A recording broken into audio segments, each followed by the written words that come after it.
Kung ikaw ay pinawalang sala na, bakit patuloy ka pa rin nakikipaglaban sa kasalanan? Hindi ba sapat na naligtas ka na? Ngayon, pag-uusapan natin ang isang doktrina na madalas hindi nauunawaan. Sanctification. Sa batas, ang justification ay isang deklarasyon na bago ang iyong katayuan. Ngunit ang sanctification ay proseso.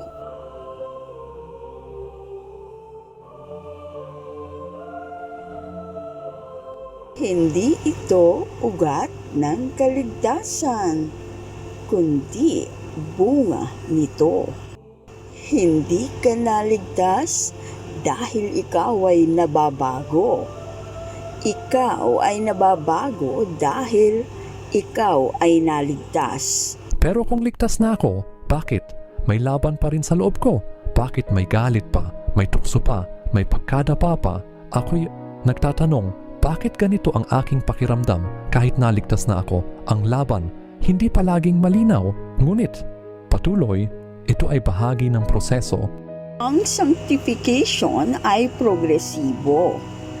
Hindi ito instant na pagiging perpekto. Ang Diyos ay hindi pa tapos sa iyo. Ang laban ay hindi patunay na talo ka. Maaaring ito ay patunay na ikaw ay lumalaban. Kung nagkakasala ka pa rin, hindi ka tunay na ligtas. Objection. Ang paglago ay hindi batayan ng pagpapawalang sala. Ang hatol ay ibinibigay bago pa magsimula ang pagbabago. Narinig na ng hukuma ng paratang, ngunit ang kaligtasan ay hindi nakasalalay sa kawalan ng pagkakamali, kundi sa natapos na gawa ni Kristo. Batay sa kanyang dugo, ang nasasakdal ay pinawalang sala. Ang hukuman ay nagdedeklara. Ang sanctification ay bunga ng justification.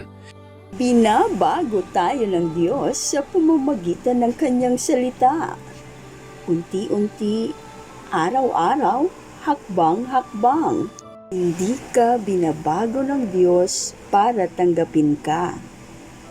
Tinanggap ka na niya kay Kristo, kaya kanya binabago. Ang sanctification ay patunay na ikaw ay minamahal. Hindi ito probation, hindi ito pagsusulit, hindi ito paraan para kumita ng kaligtasan. Itong pagbabago ay gawa ng Diyos sa puso ng kanyang anak. Panginoon, salamat dahil hindi mo ako iniligtas. Dahil ako'y mabuti, iniligtas mo ako sa pamamagitan ni Kristo. Patawarin mo ako sa tuwing naiisip kong kailangan kong paghirapan ang iyong pagtanggap. Baguhin mo ang puso ko. Hubugin mo ang aking isip, hindi upang ako'y maligtas, kundi dahil ako'y iyong anak na. Ako'y iyong anak, hindi dahil sa aking gawa, kundi dahil sa iyong biyaya. Amen.